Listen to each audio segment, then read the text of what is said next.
a Living History production. This is the Living History podcast, broadcasting live across the airwaves.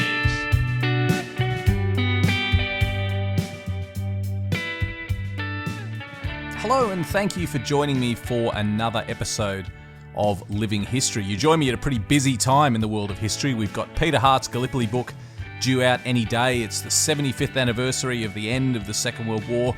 There's just so much going on. It's a great time to be involved in history. So thank you very much for tuning in, listening to the podcast and contributing through our social media channels.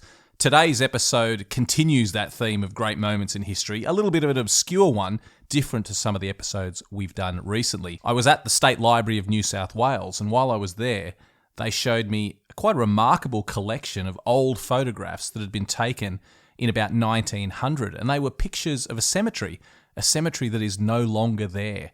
An old cemetery, pictures of faded headstones and these glorious inscriptions on this old colonial cemetery. And this was the Devonshire Street Cemetery, which had been closed and moved very shortly after, in about 1901, to make way for the brand new central station.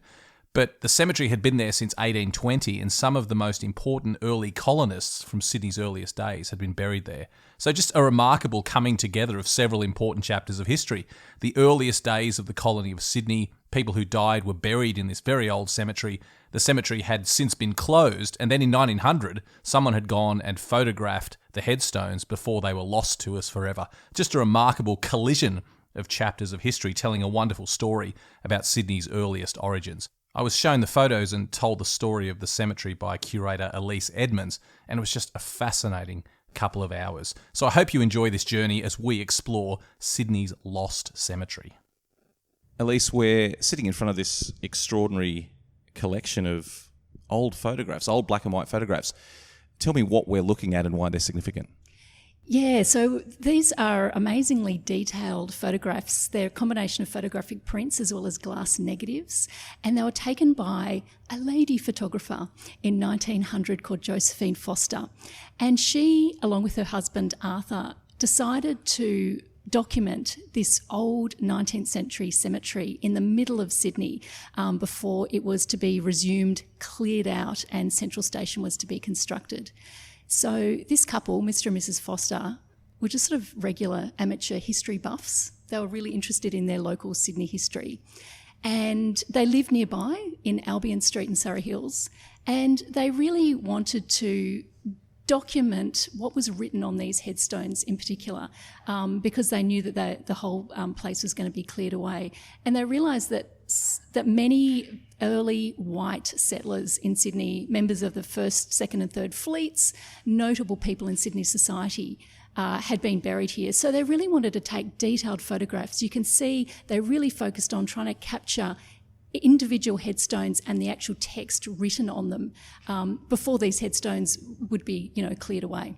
One thing I notice about these photos is the composition. These are not taken like dusty old, centuries-old photos that you often see that are very static. I mean, these look like modern black and white images. She obviously had quite an eye with a camera. Yeah, they're very crisp, and particularly this is the benefit of having glass negatives that you can then digitise. You get that real clarity and crispness in the images. But also we've realised that in some of the photograph albums, you can actually see her husband, Arthur, inking the words so that they show up better in the photographs. So they knew that what they were doing, they really wanted to get this information documented and clear for people of the future, researchers of the future, to be able to access and understand. So yeah, there's a couple of images you can see where Arthur's crouching in the background amongst this sort of overgrown weeds in the bushes, inking the headstones, getting ready for Josephine to actually photograph them. Tell me about this cemetery, because I had no idea there was a cemetery under what is now Central Station. Yeah, I think a lot of people don't realise this. When you go to Central, this frenetic, busy, crowded place that people pass through was actually in the 19th century this massive, overgrown, well, it became very overgrown cemetery that sprawled across the sandhills. It was consecrated in 1820, so the Anglican ministers, the reverends, they all walked up.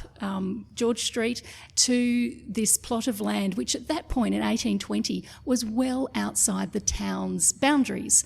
There was not much else back out there. It was beyond the brickfields, the potteries, and they established this sort of first sort of section of the old cemetery, which was the Elizabeth Street sort of frontage, and that was initially the Church of England section. And then over the sort of following decade and a half, other denominations established their own cemeteries in this plot. So there was actually 7 separate cemeteries that made up the Devonshire Street Cemetery. So there were a Roman Catholic section, there were other Protestant denominations, there was a Quaker section, and also a Jewish section. So it functioned as Sydney's main cemetery through to the 1860s, when it was officially closed because it was getting far too overcrowded.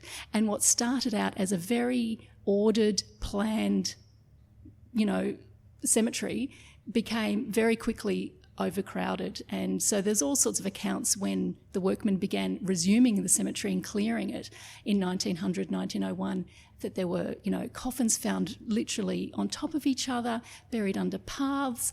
The morgue building that was built later on, that was built over remains. So it became a very chaotic, confused cemetery that really people in the area were concerned about their health, the results of, awful sounding sort of miasmas and trickles that were being found coming out of the cemetery. So it was a real concern. The health officials of the city were really concerned about the state of the cemetery. So there were a lot of government inquiries over the decades, and finally the government agrees to formally close the cemetery in the 1860s. And then it kind of becomes even more overgrown, semi-abandoned. There were very nefarious things happening in the evenings, as you can imagine, at that end of town. It was an insalubrious part of town. So it was really remained like that until the government finally decided that they were going to build a new central station in that area, that it was finally cleared in 1901. You say this word cleared. Now, as that applies to a cemetery, does that mean they simply took the headstones away? Did they remove the bodies? And how thorough a job did they do?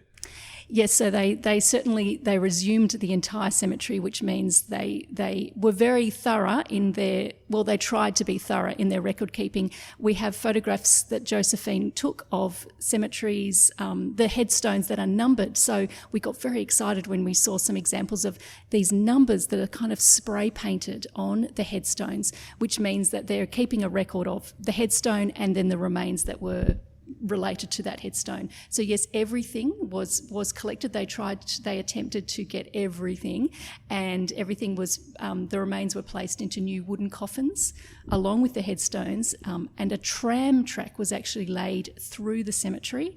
And we also, Josephine and Arthur took photographs, documented the tram as well. You can see in these images that the tram lines and the tram sort of moving through the cemetery with remains, and they were moved out to Botany Cemetery, which was a new public cemetery that had been established. And so the majority of remains were moved with their headstones to Botany, but descendants, family members, were allowed to claim remains, and there was around 8,000 or so family members came forward to claim their relatives' remains and the headstones, and relatives were able to determine which other cemetery those remains were moved to. So there were remains moved to Waverley, to the new Rookwood Cemetery, to many cemeteries throughout Sydney took remains, but the vast majority went to Botany. And you said the cemetery started in 1820. I mean, that's less than 35 years after the colony was even formed. There must be some absolutely extraordinary people who were buried in here originally. What are some of the known stories of people who originally were buried in this cemetery? Yeah, so some of the earliest headstones actually were moved already. So the first burial ground the formal burial ground was on George Street, which is now where the town hall is. So the first cemetery was there, and there were even some remains and headstones moved from that old burial ground up to the new one, which is the Devonshire Street Cemetery. And that included obviously people from the early colony, and included John Lewin, who was a noted colonial painter and artist. His remains were moved from the old burial ground up to Devonshire Street. But there were certainly some names that we would recognise today who were buried in the Devonshire Street Cemetery, including Mary Reeby, the noted convict who really made good and became a very successful businesswoman, and who's now on the $20 note. And we understand that it was when the Fosters, Mr. and Mrs. Foster, were standing next to Mary Reeby's grave that they realised that it was really important to document this cemetery, and that's sort of what got them going to record the names and the headstones. So Mary Reeby was one. The merchant David Jones and his family were buried there. The original Fairfax, we know the famous Fairfax media empire. The Fairfaxes were all buried in a family vault.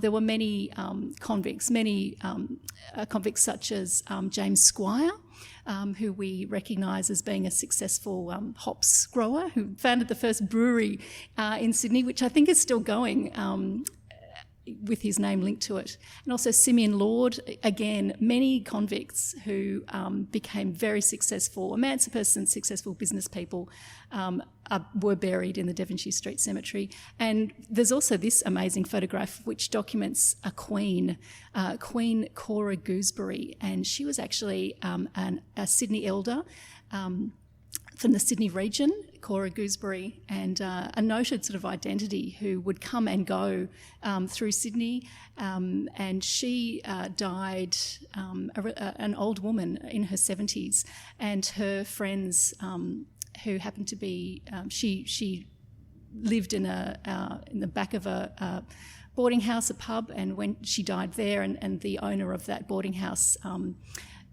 got together and paid for a very nice headstone. And interestingly, she was buried in the Presbyterian section, which is interesting to think about. But she's another significant Sydney person buried in the Devonshire Street Cemetery.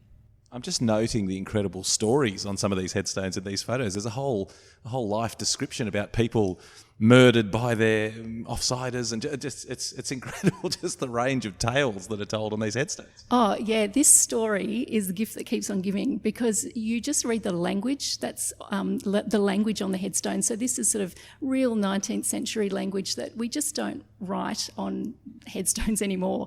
It really gives you a very succinct biography of that person, how much they were loved by their community or recognised as being, well respected, or a great loss to the community.